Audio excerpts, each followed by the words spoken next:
Hello. हाय बच्चों, नमस्कार, वालेकुम अस्सलाम, सत श्री अकाल, राम राम, शरणार्थ। कैसे आप सभी? मैं उम्मीद करता हूँ कि आप सभी बहुत अच्छे, चुस्त पुस्त और मस्त होंगे। इसी उम्मीद के साथ हम आगे बढ़ते हैं आज कुछ अच्छा सुनने के लिए। दोस्तों, आज हम एक ऐसे विषय पर चर्चा करने जा रहे हैं जो बहुत ही महत्वपूर्ण है। जिस विषय की चर्चा करने के बाद आपको समझ में आ जाएगा कि इस विषय के ज्ञान प्राप्ति के बाद हमारे मन में जो प्रसन्नता, जो आत्मनिर्भरता, जो प्रेरणा या फिर जो अध्यात्म के प्रति भक्ति की भावना पनपने लगती है, वो किस प्रकार से है। दोस्तों, मैं बात करने जा रहा हूँ हिंदी साहित्य के भक्ति काल की। वैसे देखा जाए तो हिंदी साहित्य का इतिहास बहुत ही व्यापक है, लेकिन हमें हिंदी साहित्य में जो भक्ति काल है, उस भक्ति काल में जो महत्वपूर्ण कवि बन चुके हैं, उन कवियों के बारे में जो लिखा हुआ उनका काव्य है या फिर उनकी जो कुछ भी रचनाएं हैं जो हमें प्रेरित करते हैं, जीवन जीने के लिए एक अच्छा मार्ग दिखाती है, उन सभी काव्य रचनाओं के बारे में थोड़ी सी जानकारी लेंगे। तो चलो जुड़े रहिए डॉक्टर प्रेम के साथ। वैसे देखा जाए तो हिंदी साहित्य के इतिहास का काल विभाजन बहुत सारे आचार्यों ने और विद्वज्जनों ने किया है, लेकिन सर्वाधिक प्रामाणिक और तार्किक रूप में जो हिंदी साहित्य का काल विभाजन माना गया है, वह आचार्य रामचंद्र शुक्ल द्वारा किया हुआ काल विभाजन ही है। आचार्य रामचंद्र शुक्ल द्वारा 1929 में हिंदी साहित्य का इतिहास नामक ग्रंथ में किए गए काल विभाजन को ही अब तक सर्वाधिक प्रामाणिक और तार्किक माना जाता है। यह इतिहास ग्रंथ मूलतः नागरी प्रचारिणी सभा द्वारा प्रकाशित हिंदी शब्द सागर की भूमिका के रूप में लिखा गया था। उन्होंने संपूर्ण हिंदी साहित्य को निम्नलिखित 4 भागों में विभाजित किया था। अतः वह काल विभाजन निम्नतः है। आदिकाल, जिसे वीर गाथा काल भी कहा जाता है, जिसकी समय सीमा 1050 से लेकर 1375 तक है। दूसरा जो काल है भक्ति काल, जिसकी समय सीमा 1375 से लेकर 1700 तक मानी गई है। तीसरा जो काल है वह रीति काल है, जिसकी समय सीमा 1700 से 1900 तक मानी जाती है। और आखिरी जो चौथा काल है वह है आधुनिक काल, जिसकी समय सीमा 1900 से लेकर आज तक मानी जाती है। दोस्तों, इस प्रकार हिंदी साहित्य के पूरे इतिहास का काल विभाजन इन 4 भागों में किया जाता है। वैसे इन्हें हिंदी साहित्य के 4 खंड भी कहे जाने चाहिए। अतः हमें हिंदी साहित्य के इतिहास का अच्छी तरह से अध्ययन करने आ जाएगा, क्योंकि इन 4 भागों के आधार पर पूरे हिंदी साहित्य का इतिहास हमारे सामने प्रस्तुत किया गया है। लेकिन हमें आदिकाल, रीतिकाल, आधुनिक काल, इन 3 भागों के ऊपर अभी चर्चा करनी नहीं है। अभी हम चर्चा करने वाले हैं इसी काल विभाजनों में से एक, जो दूसरा कालखंड माना जाता है भक्ति काल का। तो इस भक्ति काल की जो समय सीमा बताई गई है वह 1050 से लेकर 1375 तक मानी गई है। तो आज हम इस भक्ति काल के ऊपर थोड़ी चर्चा करने वाले हैं क्योंकि इसी भक्ति काल के आधार पर आज का सारा संसार टिका हुआ है। ऐसा मैं क्यों कह रहा हूँ? क्योंकि इसी भक्ति काल को स्वर्ण युग भी कहा गया था, क्योंकि इस भक्ति काल में जो कुछ भी काव्य रचनाएं रचित की गई है, उन काव्य रचनाओं का जो भाव है, वह भाव आज भी हमारे इस आधुनिक युग में भक्ति के रूप में सभी के हृदय में जगह पा सका है। अतः यह सब तो ठीक है, लेकिन हिंदी साहित्य में भक्ति काल का यह आंदोलन कैसे निर्माण हुआ, इसका इतिहास थोड़ा जानते हैं। मध्यकालीन धर्मों में हिंदू, जैन, बौद्ध, पारसी, यहूदी, ईसाई इत्यादि प्रमुख थे, जिनका संपर्क द्वार उन्मुक्त था। लोक विश्वासों पर आधारित लोक धर्म की निष्ठा किसी धर्म विशेष के प्रति नहीं थी।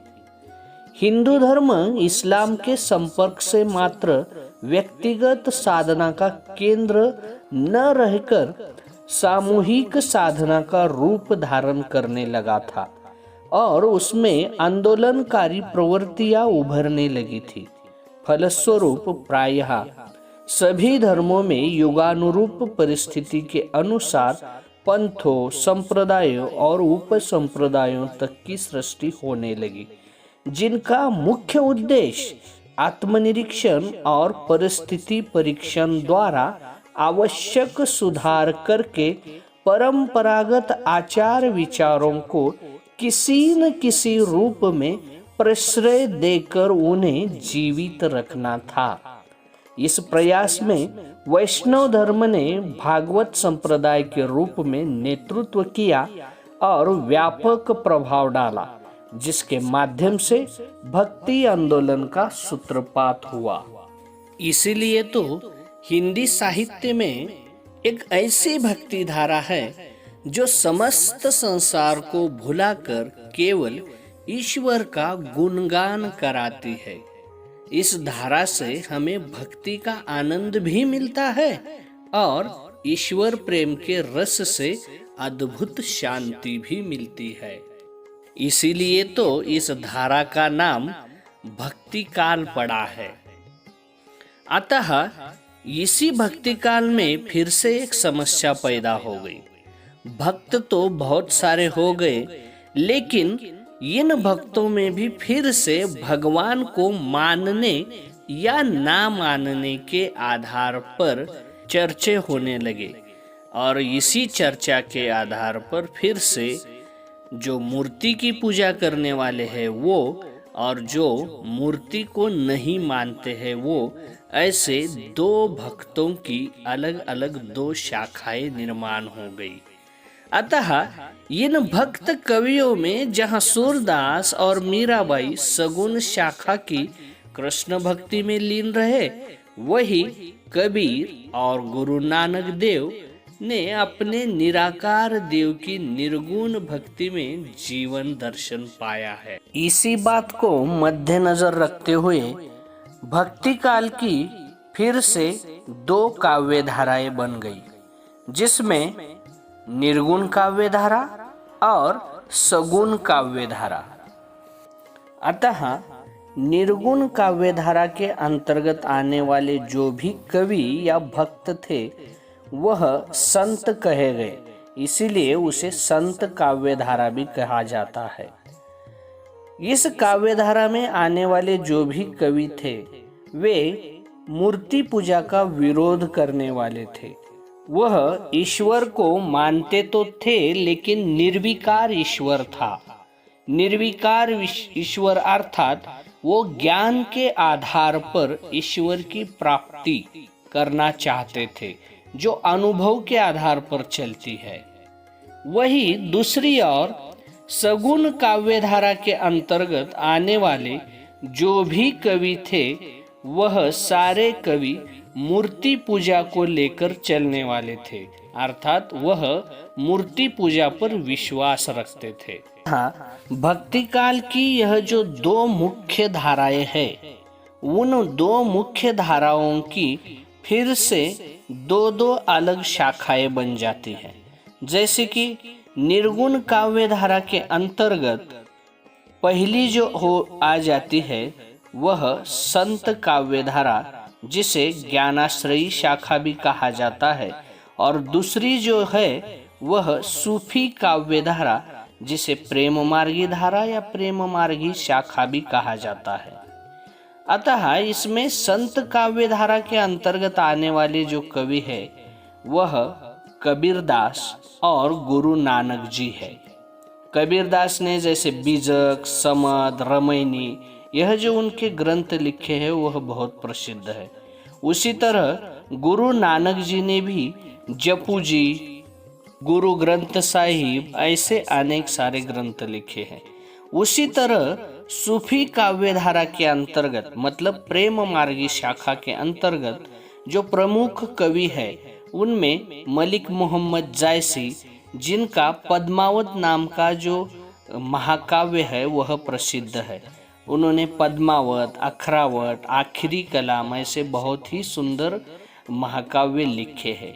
उसी में कुतुबन, जिन्होंने मृगावती नाम का ग्रंथ लिखा है, मंजन, जिन्होंने मधुमालती नाम का ग्रंथ लिखा है, और मुल्ला दाऊद, यह जिन्होंने चंदायन नाम का भी काव्य लिखा है। यह सूफी काव्य के सारे कवि हैं। उसी प्रकार जो दूसरी काव्य धारा है भक्ति काल की सगुण काव्य धारा, जिसमें फिर से दो भाग बन जाते हैं। जैसे कृष्ण को मानने वाले अलग कवि और राम को मानने वाले, भगवान श्री राम को मानने वाले अलग अलग कवि। तो इसमें कृष्ण को मानने वाले जो कवि है उन्हें कृष्ण काव्य धारा या कृष्ण काव्य शाखा में भी पकड़ा जाता है। तो वह जो सबसे महत्वपूर्ण कवि है वह कवि है सूरदास, जिन्होंने साहित्य लहरी, सूर सागर, सूर सारावली ऐसे बहुत ही सुंदर महाकाव्य लिखे हैं। उसमें रैदास, जिन्होंने दोहे लिखे हैं, मीरा, मीरारी मल्लार, राग गोविंद, गरबा गीत, ऐसे उनके भी बहुत सुंदर काव्य हैं। नंददास, जो रस मंजरी और विरह मंजरी नाम के बहुत प्रसिद्ध उनके ग्रंथ है। यह जो चार मुख्य कवि है वह कृष्ण काव्य धारा के अंतर्गत आते हैं, जो कृष्ण को मानने वाले कवि हैं, इसलिए वह कृष्ण काव्य धारा के अंतर्गत आते हैं। अब सगुण काव्य धारा की जो दूसरी शाखा है वह राम काव्य धारा जिसे कहा जाता है, वह भगवान श्री राम को मानने वाली कवि थे। तो उनमें सबसे महत्वपूर्ण और प्रसिद्ध कवि जो है वह तुलसीदास है। तुलसीदास जी ने लगभग 11 ग्रंथ लिखे हैं जो बहुत प्रसिद्ध है, और उनमें सबसे प्रसिद्ध जो है वह रामचरितमानस है, जो अवधी भाषा में लिखा है। विनय पत्रिका ब्रज भाषा में लिखा है। जानकी मंगल, पार्वती मंगल, बरव्य रामायण, हनुमान बाहु, रामलला नहछु, कृष्ण गीतावली, कवितावली, गीतावली, दोहावली, ऐसे उनके बहुत ही प्रसिद्ध काव्य ग्रंथ है जो तुलसीदास ने लिखे हैं।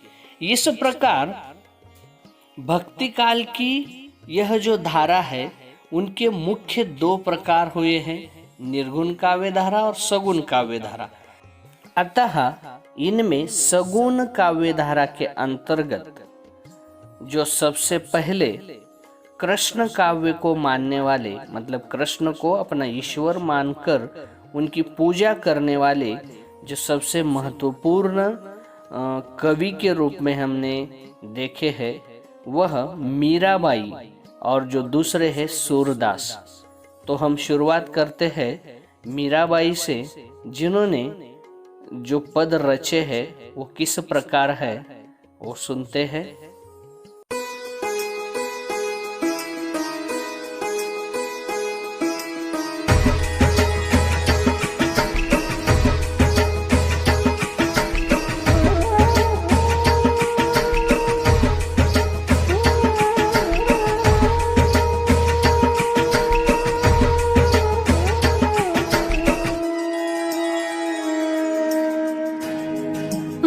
जी मैंने राम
मीराबाई के जो पद है, जो आज भी मीराबाई भजन के रूप में गाए जाते हैं, अतः वह सुनने से पहले हम मीराबाई का थोड़ा सा परिचय लेते हैं।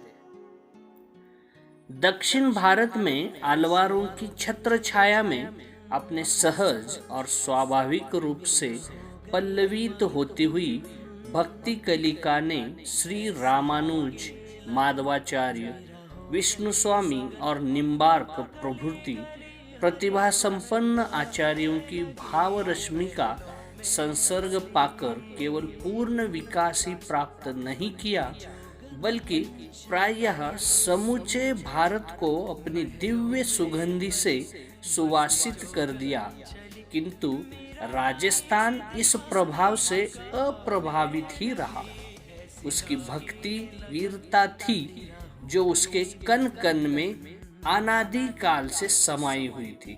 यही कारण है कि जब संपूर्ण भारत का कोना कोना निर्बल के बल राम की दुहाई दे रहा था, तो राजस्थान में वीरता की ही संस्तुति की जा रही थी। ऐसे ही वीरतापूर्ण एवं ओज भरे स्वरों के नीचे अकस्मात एक ऐसा कंठ फूट पड़ा जिसमें वीरता के स्थान पर भक्ति और ओज के स्थान पर हृदय की सरलता एवं मृदुलता थी।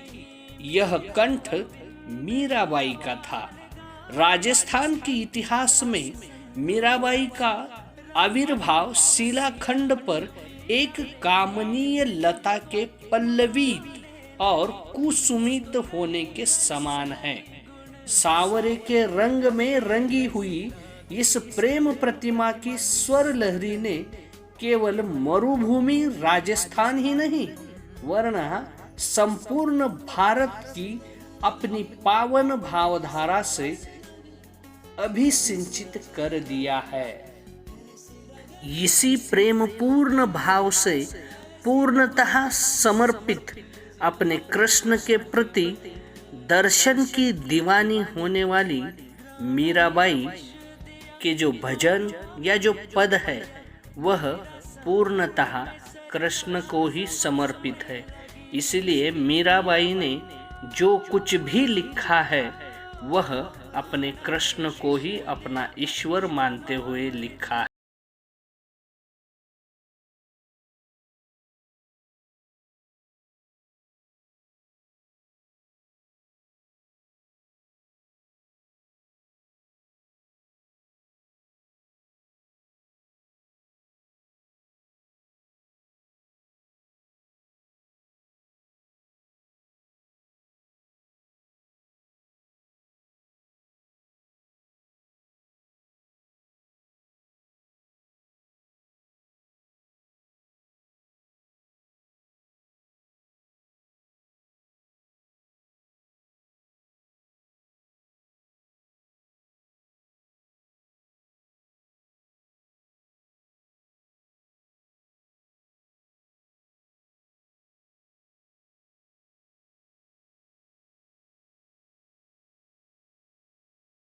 आज हम मीराबाई के ये जो पद है, इसके विषय में थोड़ा अध्ययन करने वाले हैं। मीराबाई के पदों को भजन के रूप में भी गाया जाता है। कृष्ण से समर्पित उनकी सारी भक्ति, सारा जीवन कृष्ण से समर्पित मीराबाई का रहा है। मीराबाई ने अपनी गृहस्थी तक छोड़ दी है कृष्ण की भक्ति के लिए। कृष्ण को सर्वस्व अर्पण करते हुए उन्हें अपना पति तक माना है, अपने ईश्वर, अपने भगवान, और उन्हीं में लीन होते हुए आखिर में उनकी मृत्यु हुई थी।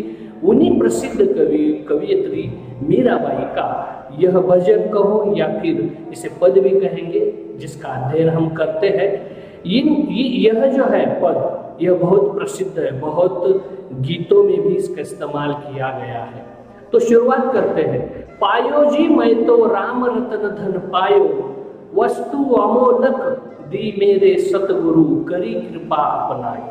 पायो जी मैं तो राम रतन धन पायो। मीराबाई कहती है कि मैंने जो राम रतन रूपी धन पाया है, मीराबाई का कहना है कि राम रूपी जो रतन, ये जो धन मैंने पाया है, वह कोई वस्तु नहीं है, वह मेरा धन है। वस्तु अमूलक दी मेरे सतगुरु करी कृपा अपनायो। मतलब यह जो अमूल्य वस्तु है, यह मेरे सतगुरु ने दी हुई एक कृपा है, जो मुझ पर पाई हुई, वह उनके जो दर्शन है, वह मीराबाई कहती है कि वस्तु अमूलक दी मेरे सतगुरु करी कृपा अपनायो। सतगुरु की मेरे ऊपर कृपा है, जो यह राम रूपी धन मैंने पाया है। जन्म जन्म की पूंजी पाई जग में सब खोवायो। देखो, मीराबाई कहती है कि यह जो पूंजी है, मैंने जन्म जन्म के लिए पाया है, मैं इसे खोना नहीं चाहती हूँ। जन्म जन्म की पूंजी पाई जग में सब खोवायो, खर्चे न खूटे कोई चोर न लूटे, दिन दिन बढ़त सवायो। अर्थात यह जो जन्म जन्म की पूंजी मैंने पाई है, यह मैं खोना नहीं चाहती हूँ। और यह एक ऐसी पूंजी है जो खर्च करने पर भी खर्च नहीं होती, ना ही उसे कोई चोर लुटा सकता है। जितनी उसकी भक्ति करो, वह दिन ब दिन बढ़ती ही जाती है। सत की नाव खेवटिया सतगुरु भव सागर तरी आए। सत की नाव, खेवटिया मतलब जो नाव चलाने वाला होता है। सत्य की नाव मतलब मेरे सतगुरु जो है, वह सत्य की नाव चलाने वाले मेरे सतगुरु है, और उन्हीं को आधार बनाकर ही हम यह माया रूपी जो संसार है, यह संसार मैं पार कर सकती हूँ। मतलब यह जो भवसागर है माया रूपी, यह हम पार कर सकते हैं। मीरा के प्रभु गिरिधर नागर हरक जस पायो। मतलब मीरा के यह जो प्रभु है, यह जो कृष्ण है, गिरिधर नागर हरक जस पायो। मतलब मैं उसे हंसते हंसते पा सकती हूँ, यह उसका सीधा अर्थ होता है। मतलब मीरा ने यह जो कृष्ण के प्रति अपनी भक्ति अपनाई है, कृष्ण को अपना सर्वस्व जो दिया है, वह सर्वस्व अर्पण करते हुए मीरा ने जो कुछ भी पद लिखे हैं, या फिर जो कुछ भी उनके मन से निकले हुए भाव है, वह भजन के रूप में भी आज गाए जाते हैं। इसलिए मीराबाई की जो भक्ति है, वह कृष्ण के प्रति रही है। इसीलिए सगुन काव्य धारा के अंतर्गत कृष्ण काव्य शाखा की यह सबसे प्रसिद्ध कवयित्री मानी जाती है। तो चलो फिर से दूसरे पदों के बारे में चर्चा करते हैं। दूसरी ताशिकाओं,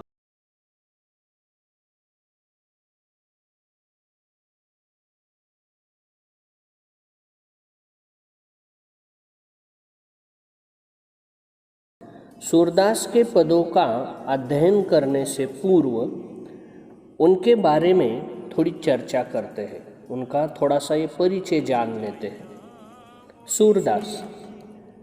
सूरदास हिंदी साहित्य में कृष्ण भक्ति की अजस्त्र धारा को प्रवाहित करने वाले भक्त कवियों में से एक है, जिनका स्थान मूर्धन्य रूप से माना जाता है।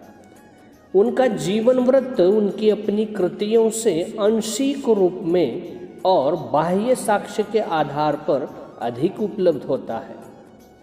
श्री हरि राय कृत भाव प्रकाशवादी 84 वचनों की वार्ता में लिखा है कि सूरदास का जन्म दिल्ली के निकट ब्रज की और स्थित सिंही नामक गांव में सारस्वत ब्राह्मण परिवार में हुआ था। इसके अतिरिक्त सूर के जन्मस्थान के विषय में और कोई संकेत नहीं मिलता।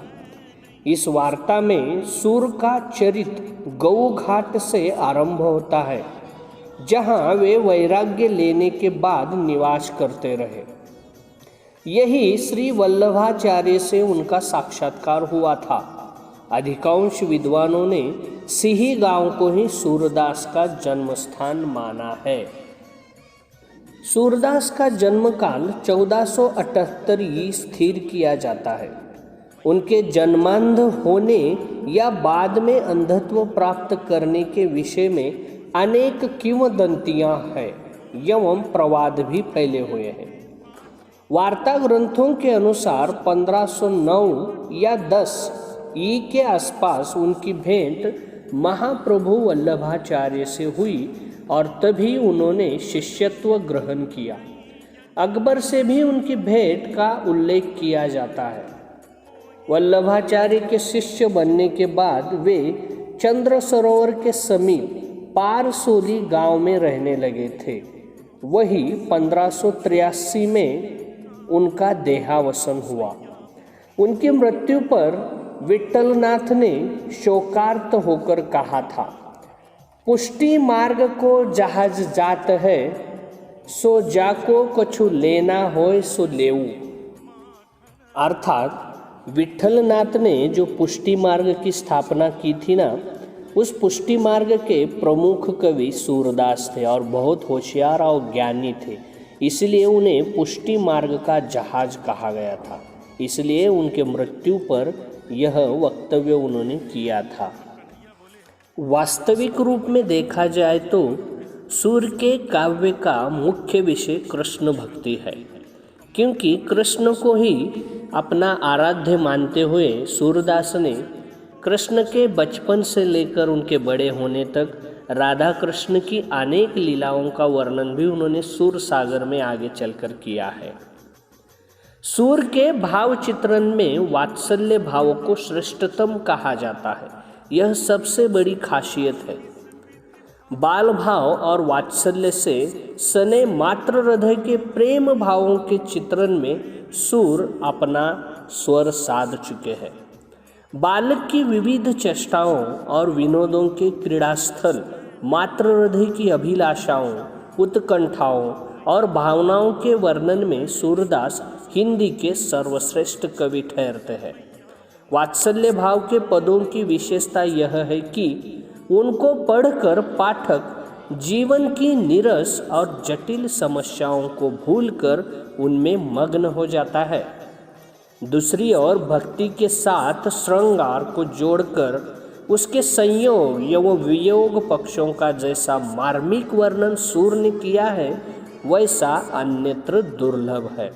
तो चलो सूरदास के इन्हीं पदों का अध्ययन करते हैं। कृष्ण की बाल लीलाओं का वर्णन करते हुए उन्होंने वात्सल्य वर्णन भी किया है, ममता के वात्सल्य का भी वर्णन किया है, और वो बचपन में किस प्रकार लीलाएं करते थे, उनका जो बचपन है वो किस प्रकार बीता गया, कुछ उदाहरण, कुछ झलक जो है ये जो यहाँ पर जो हम पद देख रहे हैं इनमें दिखाई देते। शुरुआत करते हैं। किलकत काना गुटुरमणि आवत, मणिमय कनका नंद के आंगन बिंब पकड़बे धावत। किलकत काना गुटुरमणि आवत, मणिमय कनक आनंद आंगन बिंब पकीरी बेधावत। मणिमय कनक नंद के आंगन बिंब पकीरी बेधावत। किलकत काना गुटुरमणि आवत, जो बचपन वाला काना है, जो कृष्ण है, बचपन में किलकत मतलब किलकारियां मारते हुए अपने घुटनों के बल पूरे आंगन में घूम रहा है। नंद का जो आंगन है, उस आंगन में जो ऐसी सूरज की जो छाया है, सूरज की जो किरणें हैं, वो सोने के कलर के दिख रहे हैं, और उसी के उस नंद के आंगन में घूमते वक्त अपनी जो प्रतिमा है, अपनी जो छाया है, उसे पकड़ने के लिए वो इधर उधर घूम रहे हैं, इधर उधर दौड़ रहे हैं। कब हो निरखी हरि अप छाह को, करसो पकड़न चाहत। कब हो निरखी हरि आप चाह को, करसो पकड़न चाहत। अर्थात वो क्या कर रहे हैं कृष्ण, नंद के जो आंगन में सूरज की किरणें पड़ी है उसमें वो इधर उधर घूम रहे हैं, दौड़ रहे हैं। तो वह किलकारियां मारते हुए जब दौड़ रहे हैं तो उन्हें अपनी जो छाया है वो देखने के बाद बड़ा आनंद हुआ है। तो क्या कर रहे हैं, कभी उसे ऐसे दृष्टि से देख रहे हैं, अब मैं उसे पकड़ू, क्या करूं क्या करूं। कभी वो अब जो अपनी जो छाव पड़ी है उसे पकड़ने की कोशिश कर रहे हैं, इधर उधर वो भाग रहे हैं। किल की हसत साज दंतिया पुनी पुनीत ही होगा। मतलब वो किलकारियां मारते हो तो उनकी जो दंत पंक्तियां है वो जो है सजी हुई जो दांतों की पंक्तियां है वो पूरी सफेद रंग में दिखाई देती है। और पुनी पुनीति ही अवगाहत, मतलब यह जो गाना है किलकारियां मारते हुए हंसते हुए पुनः पुनः उस अपनी जो प्रतिछाया है या फिर जो उनकी जो छाव पड़ी है उसे पकड़ने की कोशिश कर रहे हैं, अपना जो प्रतिबिंब है उसे पकड़ने की कोशिश कर रहे हैं। कनक भूमि पर कर पग छाया यह उपमा एक राज थी, मतलब इस कनक भूमि पर, इस सोने की भूमि पर उनकी जो पाँव की जो छाया है या फिर उनकी जो पाँव, उनके जो इधर उधर पग दौड़ रहे हैं उस छाव को पकड़ने के लिए, तो उसके लिए जो रजत जिसे कहा जाता है, मतलब चांदी जिसे कहा जाता है, उसकी उपमा दी गई है।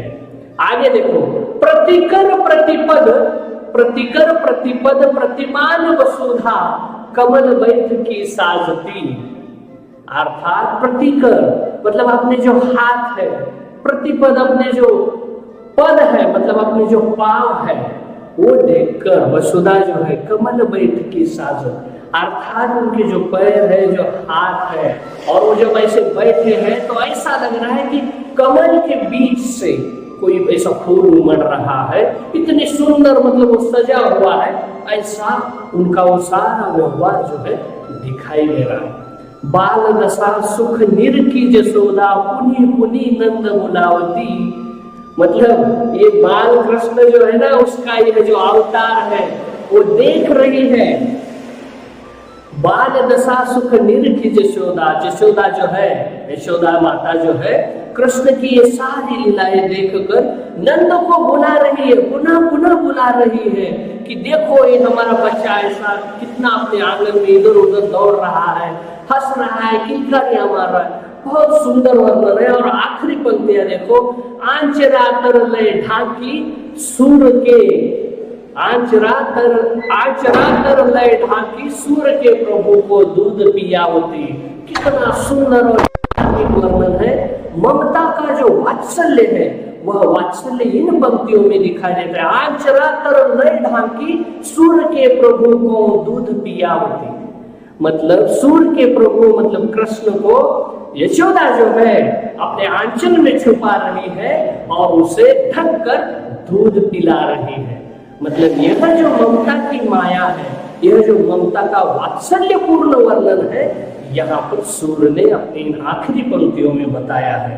तो सूर्य ने अपने कृष्ण को बचपन से लेकर जो आखिरी तक का समय अपने ईश्वर मानते हुए उन्हीं के भक्ति में लीन होने की जो प्रार्थना की है या फिर जो भक्ति है, इन पदों के माध्यम से दिखाई देती है। और इन पदों में ममता का वात्सल्यपूर्ण वर्णन भी है, कृष्ण का बाल मनोमत ज्ञान भी है, जो सूर्य ने बहुत सुंदर पदों के माध्यम से हमारे सामने प्रस्तुत किया है।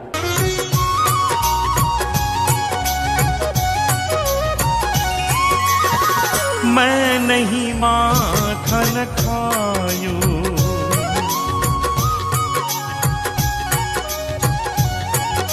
मैया मोरी मैया मोरी मैया मोरी, मैं नहीं माखन खायो मैया मोरी, मैं नहीं माखन खायो हो मैया मोरी, मैं नहीं माखन खायो मैया मोरी, मैं नहीं माखन खायो।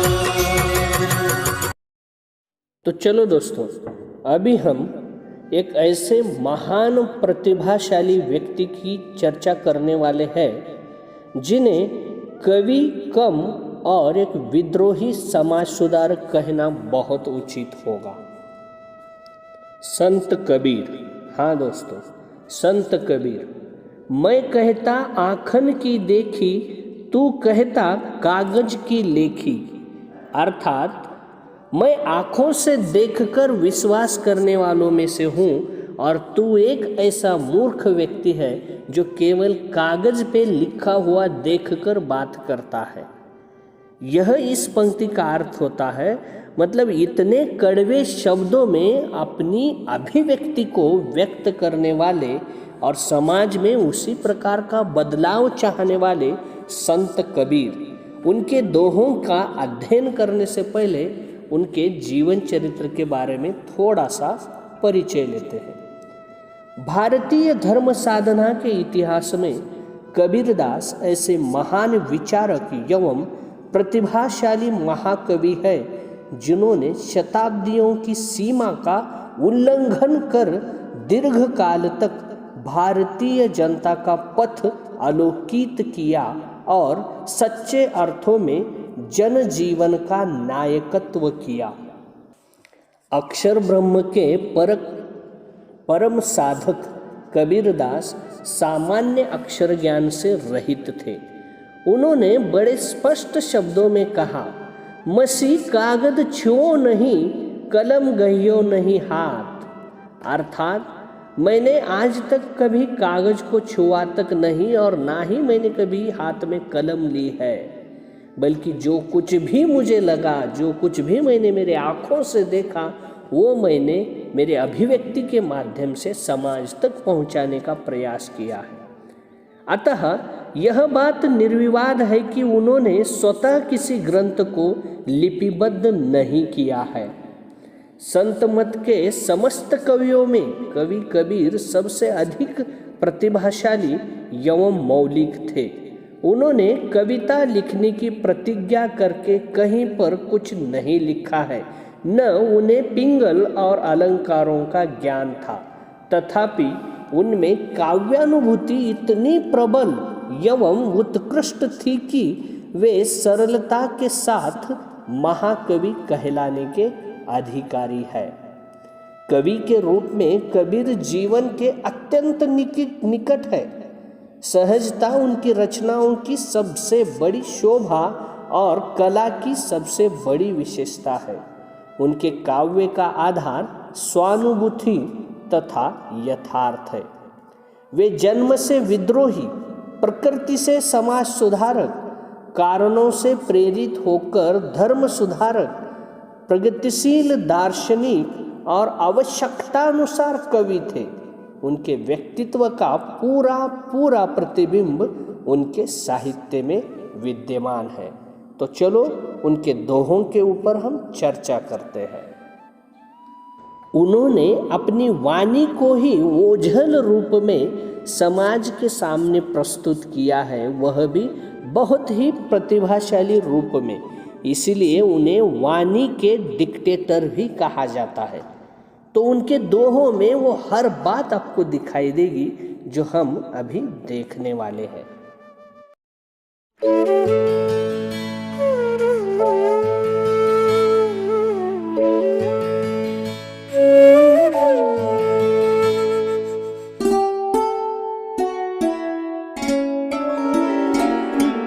मुझको कहा ढूंढे रे बंदे, मैं तो तेरे पास में।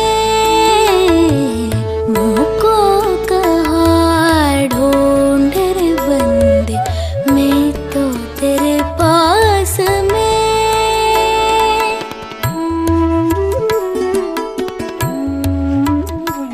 ना तीरथ में ना मूरत में, ना एकांत निवास में। ना तीरथ में ना मूरत में, ना एकांत निवास में। ना मंदिर में ना मस्जिद में, ना मंदिर में ना मस्जिद में, ना काशी कैलाश में। ना मंदिर में ना मस्जिद में, ना काशी कैलाश में। मुझको कहा ढूंढे रे बंदे, मैं तो तेरे पास में।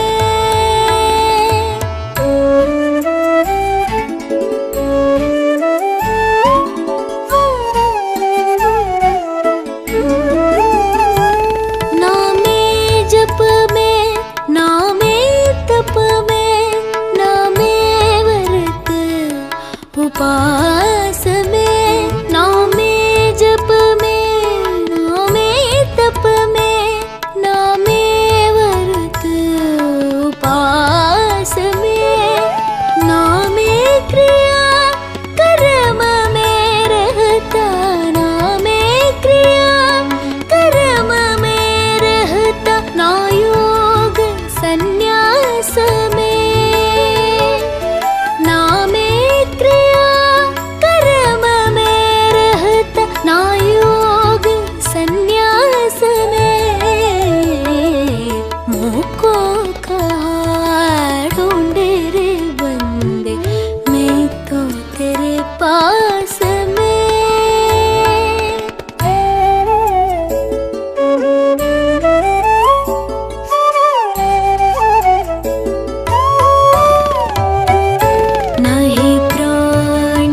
विश्वास में। कहे कबीर सुना भाई साधो, मैं तो हूँ विश्वास में। मुझको कहाँ ढूंढे रे बंदे, मैं तो तेरे पास में। मुझको कहाँ ढूंढे रे बंदे, मैं तो तेरे पास में। तो चलो कबीर के दोहों के इस सुंदर गान के बाद इन्हीं दोहों का अर्थ से स्पष्टीकरण देखते हैं। कबीरदास निर्गुण काव्यधारा के अंतर्गत आने वाले ज्ञान मार्गी शाखा के सबसे महत्वपूर्ण कवि हैं। अक्षर ब्रह्म के साधक, अक्षर ज्ञान से रहित, अर्थात उन्हें अक्षरों का शून्य ज्ञान था, फिर भी वो अक्षर ब्रह्म के साधक बन गए। वो कैसे, ये आप सभी जानते हैं, क्योंकि उन्होंने जो कुछ भी दोहे हमारे लिए प्रस्तुत कर रखे हैं, उन दोहों का एक एक अर्थ इतना महत्वपूर्ण और इतना अर्थपूर्ण है कि वो पूरे समाज को बदल सकता है। तत्कालीन समय में जो कुछ भी हालात थे, धर्मों के बीच झगड़े, जाति पाति के बीच दंगा फसाद, ये सारी बातें उस वक्त की थी। तो उस तत्कालीन समय में कबीर ने जो कुछ भी बातें देखी या फिर जो कुछ भी उन्होंने अनुभव किया, उस अनुभव की अनुभूति, इस अनुभूति की अभिव्यक्ति उन्होंने हमारे सामने दोहों के माध्यम से प्रस्तुत किया है। कबीर ने जो कुछ भी दोहे लिखे हैं, उन दोहों से जो अर्थ निकलता है वो समाज को बदलने वाला है। असल में कबीर एक क्रांतिकारी समाज सुधारक कहेंगे तो कोई गलत नहीं होगा, क्योंकि उन्होंने अपने क्रांति की जो ज्वाला है अपने ज्ञान के माध्यम से प्रस्तुत करने की कोशिश की है। कबीर ऐसे एक संत होकर गए हैं भक्ति काल में, जिन्होंने मूर्ति पूजा का विरोध करते हुए अनुभव की सच्चाई को, ज्ञान को आधार बनाकर अपनी जो अभिव्यक्ति है दोहों के माध्यम से हमारे सामने प्रस्तुत की है। मोको कहा ढूंढे बंदे, मैं तो तेरे पास में, ना मैं मंदिर ना मैं मस्जिद ना काबे कैलाश में, ना तो कोने क्रिया कर्म में नहीं योग वैराग में, खोजी हो तो तुरंत मिले पल भर की तलाश में। कहे कबीर सुन भय साधो सब सांसों की सांस में। अर्थात कबीर हमें कह रहे हैं, मोको कहा ढूंढे बंदे, मैं तो तेरे पास में। हे बंदे, तू बेवजह किसे ढूंढ रहा है? जिस ईश्वर को ढूंढने की कोशिश कर रहा है वो तो तुम्हारे पास है।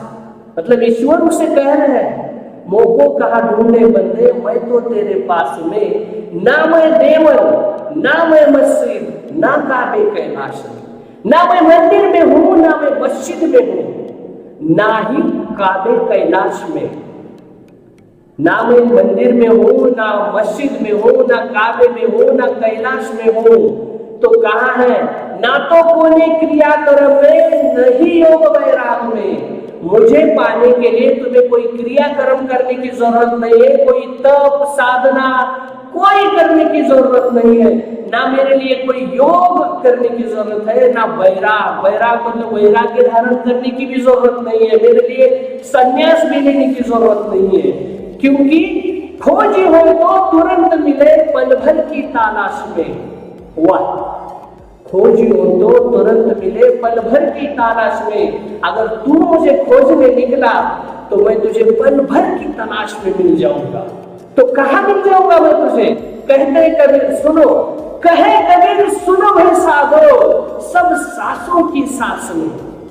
कबीर कह रहे हैं अगर तू मुझे ढूंढने निकलता है तो पल भर की तलाश में मैं तुझे मिल जाऊंगा, लेकिन कहाँ मिल जाऊंगा? कह रहे हैं कबीर सब सांसों की सांस में। सब सांसों की सांस में। अर्थात कबीर यह कह रहे हैं, अगर तू मुझे ढूंढने निकलता है, मतलब ईश्वर को ढूंढने निकल रहा है, तो मैं तुझे तेरे सांस में मिल जाऊंगा। अर्थात कबीर का ये जो दोहा है, इतने कम शब्दों में इतनी व्यापक शक्ति पाकर अपने सामने प्रस्तुत हुआ है। मतलब ईश्वर भी हमें कह रहे हैं, ये ज्ञान के आधार पर कबीर जी कहते हैं, कबीर जी ज्ञान के आधार पर ये बात कर रहे हैं, अनुभूति की सच्चाई उनके पास है। यही कह रहे हैं कि तू मुझे कहीं भी ढूंढने की जरूरत नहीं है, मैं तेरे पास में ही हूँ। तू मुझे मंदिर में ढूंढने जाएगा, नहीं मिलूंगा, मस्जिद में नहीं, काबे नहीं, कैलाश में भी मैं नहीं मिलूंगा। और मुझे पाने के लिए तुझे कोई क्रियाक्रम करने की जरूरत नहीं, कोई योग साधना करने की जरूरत नहीं, ना ही तुझे वैराग्य धारण करने की भी जरूरत नहीं है। तो तुझे क्या करना पड़ेगा, तू केवल मुझे खोजने की कोशिश कर, मैं तुझे पल भर की तलाश में मिलूंगा। लेकिन कहाँ मिलूंगा? कहते हैं कबीर, सब सांसों की सांस में। अब ये कैसे पहचानूंगा कि इसके सांस में है, उसके सांस में है? ध्यान रखो, अगर तुम रास्ते से जा रहे हो और कोई भूख प्यास से परेशान है, उसे भूख लगी है, खाने के लिए नहीं है, 2-4 दिन से शायद वो भूखा है, और आप वहीं से गुजरते हैं और उसकी तरफ देखते तक नहीं, ना ही उसे खाने पीने के लिए कुछ देते हो, वहीं से चले जाते हो, इसका मतलब यह है कि आपके अंदर मानवता या इंसानियत नहीं है। वही जाकर अगर आपने उस इंसान की प्यास बुझाई, उसे खाना खिलाया, तो वो खाने के बाद उस इंसान के चेहरे पर जो आनंद दिखाई देगा, वो मैं हूं, वो मैं ईश्वर हूं, वहीं पर मैं तुझे मिल जाऊंगा। ये है उनके सांसों की मिलने की जगह, ये है ईश्वर की जगह। यही कबीर जी अपने दोहों के माध्यम से कहने की कोशिश कर रहे हैं। और कबीर ने जितने भी दोहे ऐसे लिखे हैं, उनके दोहों में एक तीखा बाण है, एक गहरा अर्थ है। यह अगर हम समझ लें तो शायद कबीर ने उस समय में जो बात कही थी रिश्तों के बारे में, या फिर मानवता को टिकाए रखने के लिए जो बात कही थी, वो बात आज भी हमारे समाज में लागू होती है। अगर ये बात हम भूलते हैं तो शायद कबीर के इन दोहों का पढ़ने का कोई मतलब नहीं होगा। अगर इन दोहों को अगर हम समझ लेते हैं तो शायद मानवता क्या है ये हम जान लेंगे, इंसानियत क्या होती है ये हम जान लेंगे। यही बात कबीर के दोहों के माध्यम से हमें दिखाई देती है। इसलिए कबीर ने कहा है कि तुम्हें मुझे, ईश्वर को अगर तुम्हें पाना है तो कहीं ढूंढने की जरूरत नहीं है, उसे पाना है तो हर एक की सांस में, खुद की सांस में जाकर देखो, तभी जाकर आपको मैं मिलूंगा। इसलिए कबीर का और एक दोहा ऐसा ही है, बुरा जो देखन मैं चला, बुरा न मिलिया कोई, जा दिन खोजा आपनो, मुझसे बुरा न कोई। मतलब कबीर कहते हैं कि मैं बुरे लोग ढूंढने के लिए बाहर निकला था, लेकिन आखिर में मुझे पता चला कि जब मैंने अंदर जाकर देखा तो मुझसे बुरा कोई नहीं मिला। मतलब एक एक दोहा इतना अर्थपूर्ण है कि हमारी पूरी जिंदगी बदल सकता है। और ये जिंदगी बदलने का मकसद यह है कि हमारे अंदर मानवता आए, हमारे अंदर इंसानियत आए। यही इन दोहों का अर्थ होता है। तो चलो बच्चों, बाद में मिलते हैं नए दोहों के साथ। तब तक के लिए मैं मेरे वाणी को विराम देता हूँ।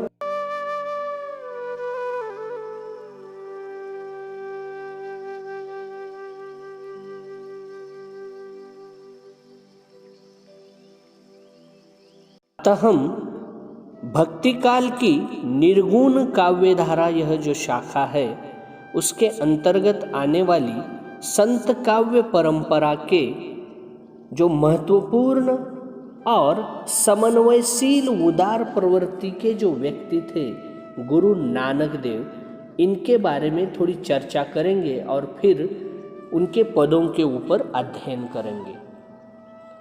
नानक पंथ के प्रवर्तक गुरु नानक देव, इनका जन्म 1469 में हुआ था और मृत्यु 1538 में। इतिहास प्रसिद्ध व्यक्ति है गुरु नानक देव। उनके द्वारा संस्थापित संप्रदाय ने उन्हीं के जीवन काल में एक व्यापक संगठन का रूप धारण कर लिया था। राजनीतिक परिस्थितियों के कारण उनका संप्रदाय और भी व्यापक, सुदृढ़ और सुव्यवस्थित होता गया। नानक पंथ की स्थापना राजनीतिक परिस्थितियों के कारण हुई, किंतु उसका स्वरूप धार्मिक तत्वों के रंग से अनुरंजित है। नानक देव समन्वयशील और उदार प्रवृत्ति के व्यक्ति थे। उनमें अद्भुत संगठन शक्ति, क्षमाशीलता और दूरदर्शिता विद्यमान थी। उनका आविर्भाव लाहौर के निकटस्थ राई भाई की तलवंडी ग्राम में हुआ था। उनके पिता का नाम कालूचंद और माता का नाम तृप्ता था। उनका जन्म स्थान अब ननकाना साहब नाम से प्रख्यात है। बाल्यावस्था में उन्हें संस्कृत, फारसी, पंजाबी एवं हिंदी की शिक्षा प्राप्त हुई। वे आरंभ से ही आत्मचिंतन, ईश्वर भक्ति और संत सेवा की ओर उन्मुख रहे। कुछ समय तक उन्होंने गृहस्थी भी चलाई। उनके 2 पुत्र हुए, जिनके नाम थे श्रीचंद और लक्ष्मीचंद। नानक ने अनेक पदों की रचना की, जो ग्रंथ साहिब में संकलित है। ग्रंथ साहिब उन्होंने लिखित महत्वपूर्ण और प्रसिद्ध ग्रंथ है। जपूजी नानक दर्शन का सार तत्व है। जपूजी नाम का भी उनका एक ग्रंथ है। आसादीवार, रही रास तथा सोहिला उनकी प्रसिद्ध रचनाएं हैं। नानक देव की काव्य भाषा के 3 रूप हैं, हिंदी, फारसी बहुल पंजाबी और पंजाबी। नसीहत नामा की भाषा में खड़ी बोली का रूप व्यक्त होता है। नसीहत नामा यह भी उनकी प्रसिद्ध रचना है।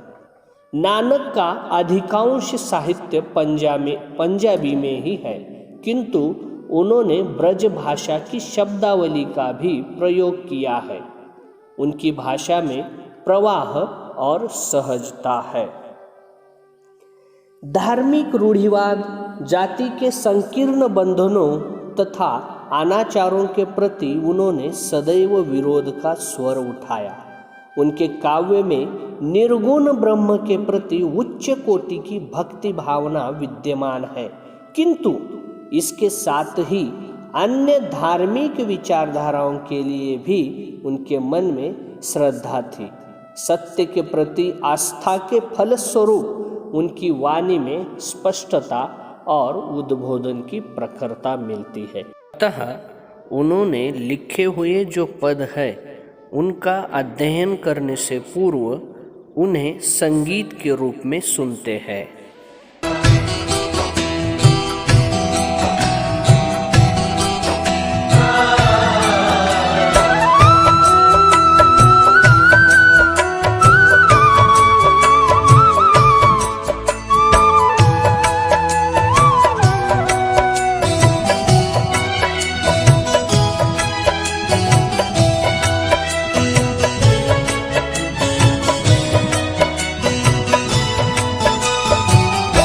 जगत में झूठी देखी प्रीत, जगत में झूठी देखी प्रीत, जगत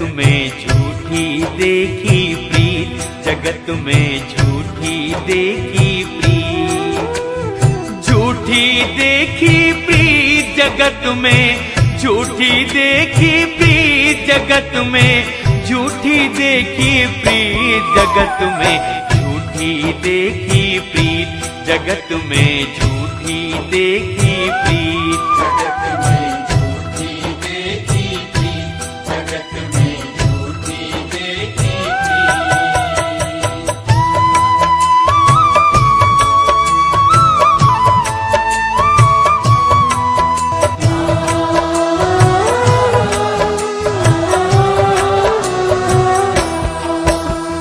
अपने ही सुख सौ सब लागे, क्या दारा क्या मीत,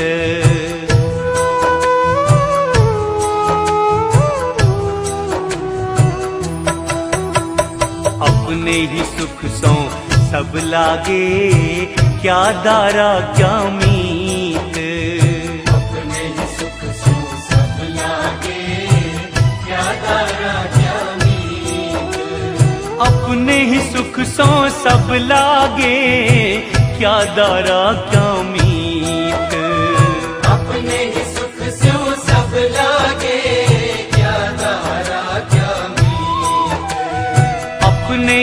सुख सो सब लागे, अपने ही सुख सो सब लागे, क्या दारा क्या मीत जगत में झूठी देखी प्रीत, जगत में झूठी देखी प्रीत, जगत में झूठी देखी प्रीत, जगत में झूठी देखी प्रीत।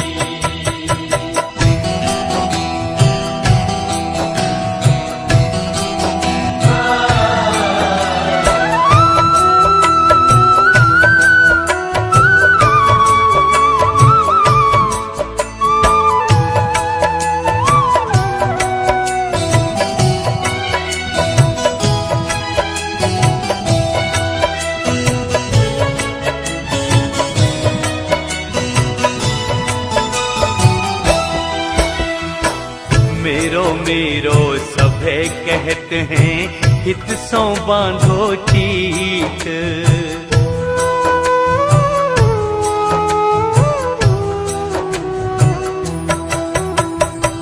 मेरो मेरो सभे कहते हैं, हित सो बांधो चीत, मेरो मेरो सभे कहते हैं, हित सो बांधो चीत। मेरो मेरो सभे कहते हैं, हित सो बांधो चीत, मेरो मेरो सभे कहते हैं, हित सो बांधो चीत। मेरो मेरो सभे कहते हैं, मेरो मेरो सभे कहते हैं, हित सो बांधो चीत, जगत में झूठी देखी प्रीत, जगत में झूठी देखी प्रीत, जगत में झूठी देखी प्रीत, जगत में झूठी देखी प्रीत।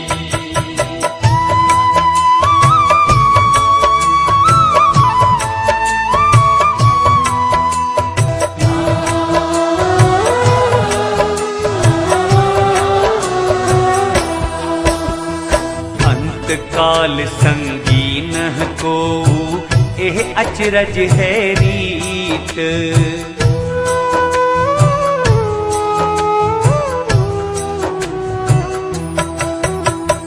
अंत काल संगीन को एह अचरज है रीत, अंतकाल संगीन को यह अचरज है रीत।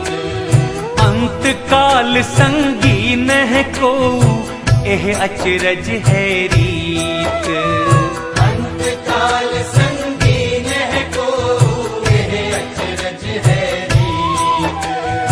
अंतकाल संगीन को, अंतकाल संगीन को एह अचरज है रीत, जगत में झूठी देखी प्रीत, जगत में झूठी देखी प्रीत, जगत में झूठी देखी प्रीत, जगत में झूठी देखी प्रीत।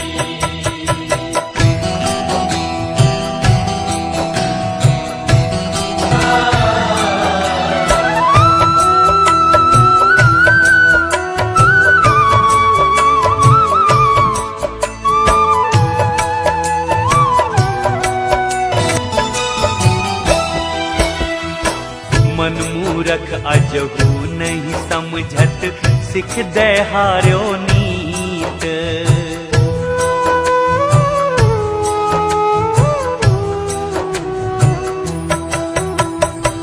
मन मूरख अजहू नहीं समझत, सिख दे हार्यो नीत, मन मूरख अजहू नहीं समझत, सिख दे हार्यो नीत।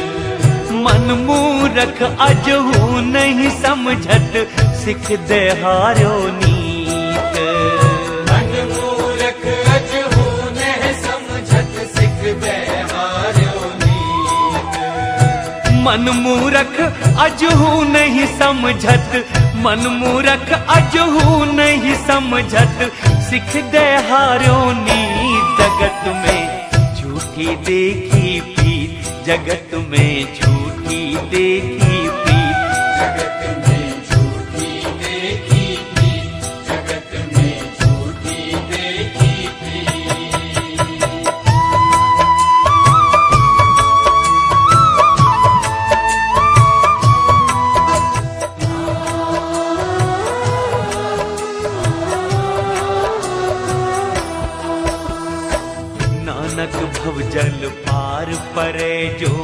गावे प्रभु के गीत।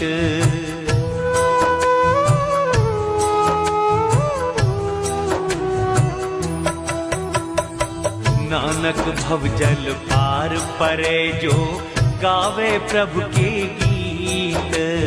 नानक भोजन पार परे जो गावे प्रभु के गीत। नानक भव जल पार परे जो गावे प्रभु के गीत। नानक भोजन पार परे जो गावे प्रभु के गीत। नानक भव जल पार परे जो, नानक भव जल पार परे जो गावे प्रभु के गीत। जगत में झूठी देखी प्रीत, जगत में झूठी देखी प्रीत।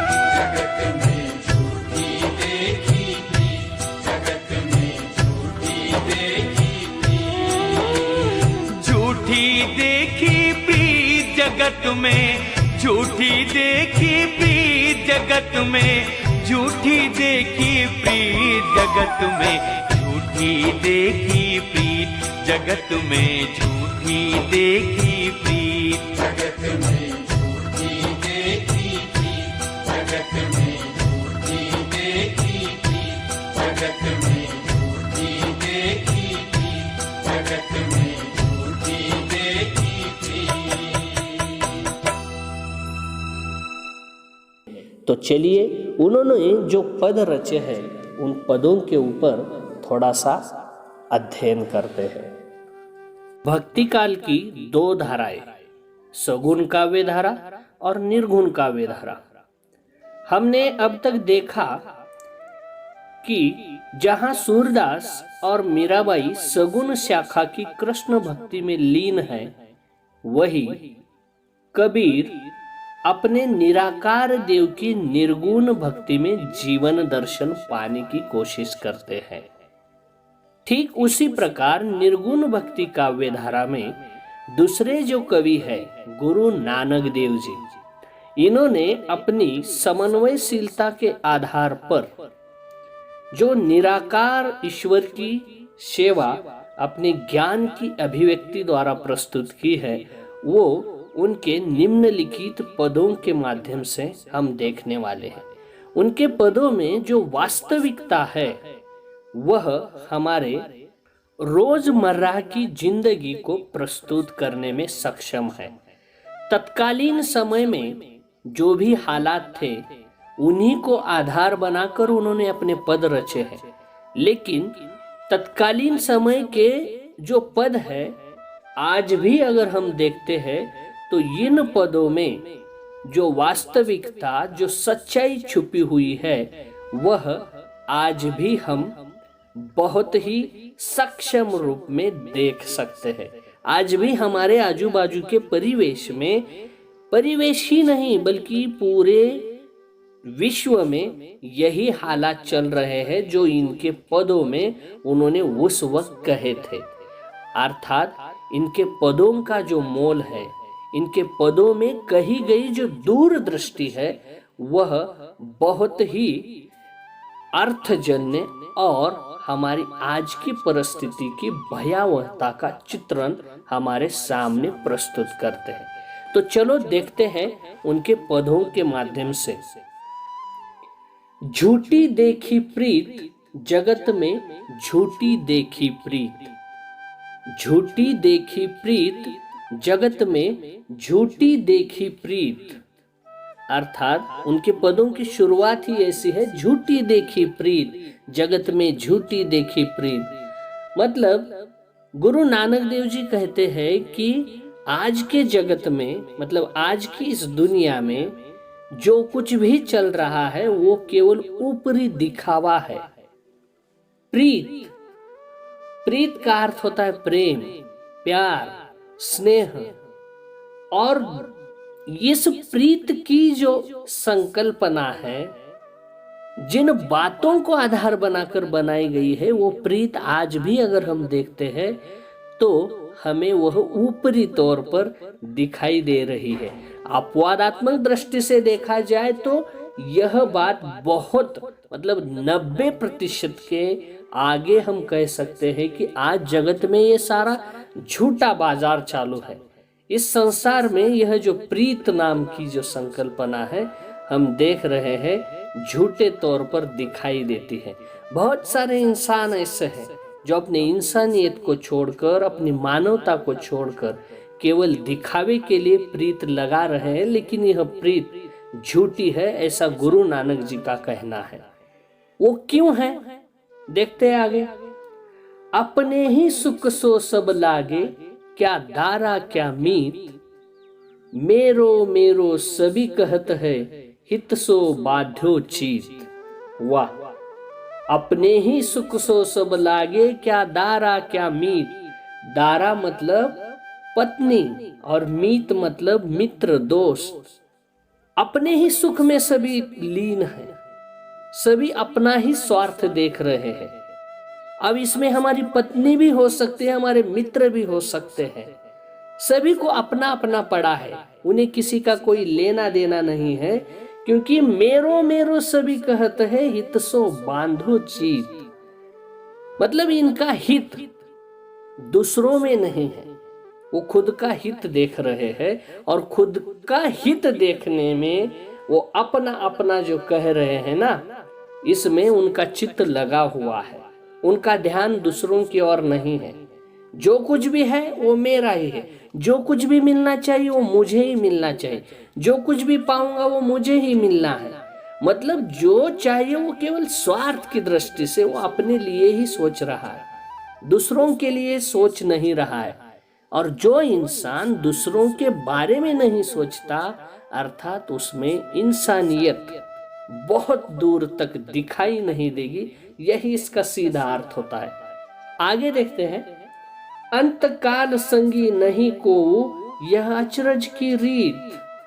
देखो कितना सुंदर है। मतलब आज हम मेरा मेरा सब कुछ मेरा ही अगर हम कहते रहे, सब कुछ स्वार्थ की भांति अपना ही मानकर, जो कुछ भी है वो सब मेरा कहकर, किसी के बारे में सोचना छोड़कर अगर ऐसे हम रहने लगे, ऐसा समाज में बर्ताव करने लगे, तो यह जो पंक्ति है बराबर सटीक रूप में आज के परिवेश में तो बैठती ही है। अंतकाल संगी नहीं को वो यह अचरज की रीत। अंतकाल मतलब अंतिम समय में, अचरज मतलब आश्चर्य की बात है, और रीत मतलब नियम। यह नियम है संसार का। जो इंसान दूसरों की नहीं सोचता, हर बार अपना ही सोचता है, मेरो मेरो ऐसा ही कहता है, तो इस इंसान के लिए इस दुनिया में कोई जगह नहीं है, क्योंकि अंतिम समय में उसके साथ कोई नहीं रहेगा। यह आश्चर्य की बात है ना। अगर सब कुछ तुम्हारा ही है तो अंतकाल में तुम्हारे साथ बहुत कुछ होना चाहिए। जिस तरह हम खाली हाथ जन्म लेते हैं, उसी तरह मृत्यु के बाद भी हमारी मुट्ठी जो है खुली ही रहने वाली है। कितना भी आपने आज कमाया, तो मरते वक्त आपके हाथ में इसमें से एक फूटी कौड़ी भी नहीं आने वाली है। ऐसे ही हाथ खाली करके हमें चलना पड़ेगा। इसीलिए एक मैंने सुनी थी कव्वाली है, उस कव्वाली के बोल देखो कितने सुंदर है। उड़ जाएगा एक दिन पंछी, रहेगा पिंजरा खाली, पिंजरा खाली, पिंजरा खाली। मतलब हमारे शरीर से जो ये आत्मा है, ये जीव जो है, ये प्राण जब निकल जाएंगे ना, तो ये शरीर रूपी जो पिंजरा है ना, वो खाली रह जाएगा। उसी प्रकार यहाँ पर गुरु नानक जी कहते हैं, अंतकाल संगी नहीं को यह अचरज की रीत। मतलब अंतिम समय में तुम्हारे साथ कोई नहीं आने वाला, तुम्हें खाली हाथ रखकर ही दफनाया जाएगा। वो भी अगर तुम्हारे नसीब होगा तो, नहीं तो कहीं सड़े सड़े हम मर सकते हैं। इतना भयानक यह जो रूप है आज की दुनिया में हम देख सकते हैं, क्योंकि आज भी हम देख रहे हैं कि यह जो आज का समाज है, आधुनिक समाज खुद को कहता है। अगर आधुनिक समाज है, इतना सुधरा हुआ समाज है, तो आज हमारे इस समाज में वृद्धाश्रम की क्यों जरूरत पड़ गई है? हाँ, क्योंकि खुद के माँ बाप अगर बच्चों को बोझ लगते हैं, उन्हें वृद्धाश्रम भेजा जाता है, तो फिर दुनिया का कौन सोचेगा। खुद के माँ बाप अगर नहीं हो सकते आपके, या फिर आप माँ बाप के नहीं हो सकते हो, तो दुनिया के कैसे हो सकते हो। इसलिए कहा गया है, अंतकाल संगी नहीं को, यह अचरज की रीत। आश्चर्य की बात है, यह ऐसा ही नियम है। आगे देखो, मन मूर्ख आज हूं नहीं समुझत, सीख दे हस्यो नीत, नानक भव जल पार परे, जो गावे प्रभु के गीत। अर्थात यह जो मन है ना, यह भ्रम है, यह मन मूर्ख है, ये मूर्ख मन का भ्रम है। उसे आज भी समझ में नहीं आया है कि असलियत क्या है। अगर आप इंसान से इंसानियत के नाते मानवता का धर्म अगर निभा रहे हो, तभी जाकर आप एक इंसान बनकर जी सकते हो, दूसरों का सोच सकते हो। नहीं तो जो कुछ भी है सब कुछ मेरा है, इस स्वार्थ वृत्ति की वजह से हम किसी को आगे बढ़ने तो नहीं देंगे, लेकिन खुद भी आगे नहीं बढ़ने वाले। यह जो मनोवृत्ति है वह बहुत ही बेकार है। इसीलिए मन मूर्ख आज हूं नहीं समुझत, सीख दे हस्यो नीत। यह नियति जो है हमें सीख दे रही है, वो हम पर हंस रही है, क्योंकि आज भी हम इतने मूर्ख है, हम खुद को भी नहीं समझ सके हैं, इस रीत को भी नहीं समझ सके हैं, तो ये नियति को हम कैसे समझ पाएंगे। यह नीति हम पर हंस रही है, हमारे इस मूर्खपन पर हंस रही है कि तुम्हें कुछ ना कुछ सीखना है। वो सीख भी देना चाहती है कि अपनी मूर्खता से बाहर आ जाओ, इस जंजाल से बाहर आ जाओ, और आगे क्या करना है, नानक भव जल पार परे, जो गावे प्रभु के गीत। नानक इसलिए कह रहे हैं कि एक ऐसी धरातल पर आ जाओ कि जहां पर सभी समान हो, समान भाव से जीने वाले हो, मानवता को सामने रखकर मानवता का धर्म निभाने वाला जो भव सागर है, इसमें आपको तैरना है। नहीं तो यह जो भव सागर है स्वार्थ वृत्ति का, वही वृत्ति रखकर अगर आप चलते गए तो उसमें आपको डूबना ही है। तो ऐसे स्वार्थ स्वभाव वाले, या फिर ऐसे स्वार्थ भव सागर में, स्वार्थी भव सागर में अगर आप डूब कर चलने वाले हो, जो कुछ भी है वो मेरा मानकर, मतलब स्वार्थ वृत्ति जो है, जो कुछ भी चाहिए वो मुझे चाहिए, ऐसा जो यह भव सागर है, इस भव सागर से तुम्हें निकलना है, इस संसार से बाहर निकलना है, ऐसे स्वार्थ वृत्ति वाले संसार से बाहर निकलना है, उसे पार करना है, और एक मानवता की धरातल पर एक समान दृष्टिकोण रखते हुए हमें समाज में जीना चाहिए, जहाँ पर मानवता नाम का जो धर्म है, इंसानियत नाम का जो रिश्ता है, वो सामने दिखाई दे। और इसी आधार पर अगर हम अपना जीना चालू करेंगे तो शायद ही हमारा जीना एक ईश्वर की प्राप्ति के बराबर है। और यह अनुभूति की जो अभिव्यक्ति है वह ज्ञान के आधार पर है, अनुभव के आधार पर है। और यह अनुभव अगर आप तुम लेना चाहते हो तो ऐसे स्वार्थ वृत्ति वाले भव सागर से पार जाना पड़ेगा, तभी जाकर आप ये ज्ञान का, अनुभूति का जो सही रूप है वो पा सकते हो। और यही पाना मतलब ईश्वर की भक्ति करना है, यही करना मतलब प्रभु के गीत गाना है। नहीं तो कोई मूर्ति सामने बिठाई और उसकी पूजा की, इसका अर्थ यह नहीं कि मैं सब कुछ मानवता का धर्म निभा रहा हूँ। बिना मूर्ति के भी हम ईश्वर का गान कर सकते हैं, प्रभु की पूजा कर सकते हैं। और ये पूजा कहाँ है, तो मानवता नाम के धर्म में है, इंसानियत के रिश्तों में है। अगर यह रिश्ता आप निभाओगे तो आपको प्रभु जरूर मिल जाएंगे। यही गुरु नानक जी का असली कहना है, और यही इन पदों का असल में अर्थ है। इस प्रकार गुरु नानक जी अपने पदों के माध्यम से जो निर्विकार ईश्वर का रूप चाहते हैं, वो निर्विकार ईश्वर मतलब ज्ञान की अनुभूति है, और इसी अनुभूति की अभिव्यक्ति ही ईश्वर का पाना है, ईश्वर की पूजा है। इस प्रकार इन दोहों का अर्थ हम देख सकते हैं। गुरु नानक जी एक समन्वयवादी विचार धारा को पकड़कर चलने वाले निरक्षरवादी थे।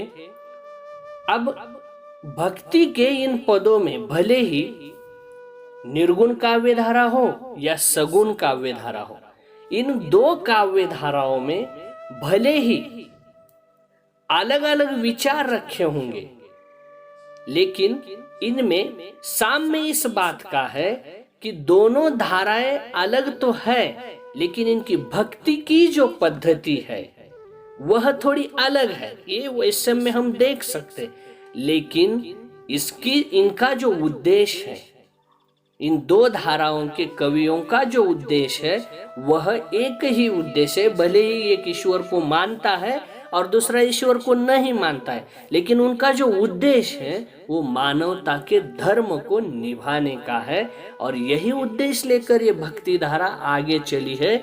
इसीलिए तो हिंदी साहित्य में भक्ति काल को स्वर्ण युग कहा गया है। अब ये स्वर्ण युग कहने का अर्थ ही यह हमें बतलाता है, अगर जिस पदों से, जिस धारा से अगर हमें इंसानियत का रिश्ता, मानवता का धर्म सिखाया जा सकता है, तो यह धारा स्वर्ण युग क्या, स्वर्ण युग के भी आगे की धारा है। और यही तो हमें आज चाहिए, नहीं तो आज के आधुनिक युग में क्या चल रहा है। अगर ऐसे विचार, ऐसे पदों की धाराएं हमारे सामने नहीं है, तो हम जो पाश्चात्यकरण हमारे देश में हो रहा है, जो विदेशी विचार हमारे मन को, जो सदोष मन है, उसे भी दूषित कर रहे हैं। तो ऐसे विचार लेकर अगर हम चलने लगे तो शायद हमारी ये जो भारतीय संस्कृति है इसका विनाश निश्चित है। और यही विनाश टालना इस भक्ति काल का मुख्य उद्देश्य रहा है। और इस भक्ति काल के जो कवि हैं, इन्होंने भले ईश्वर को माना है नहीं माना है, ये बात अगर हम बाजू में रखते हैं तो उनका उद्देश्य अगर सामने रखते हुए चलेंगे तो शायद हमारे अंदर भी इंसानियत का जो नाता है, मानवता धर्म का जो नाता है, वह अपने आप जग जाएगा। और यह जगाना ही इस भक्ति काल का मुख्य उद्देश्य रहा है। इसीलिए तो भक्ति काल के इन पदों से जो भी मूल्य मिलने वाले हैं, वह मूल्य ईश्वर की भक्ति करना है, ईश्वर से प्रेम करना है, और संसार की जो यह नश्वरता है, इस नश्वरता को बचाना है। और वो बचाना अपने ज्ञान के माध्यम से, अनुभूति के माध्यम से, और यही अनुभूति की अभिव्यक्ति ही भक्ति काल का सार है। तो चलो दोस्तों, धन्यवाद। इतनी देर तक आपने मुझे सुना और सहा, इसीलिए आपका बहुत बहुत तहे दिल से आभार व्यक्त करते हुए यहाँ पर मैं विराम लेता हूँ।